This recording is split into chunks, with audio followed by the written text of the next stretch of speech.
حضرت علی علیہ السلام نے فرمایا، ساری دنیا کے لوگ تجھے اپنے فائدے کے لیے چاہتے ہیں،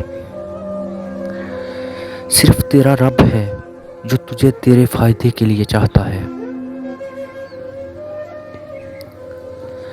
حضرت علی علیہ السلام نے فرمایا، اللہ تمہارے دل سے کسی چیز کا خیال تب تک نہیں نکالتا جب تک تمہارے نصیب میں اس کے ملنے کی گنجائش رہتی ہے۔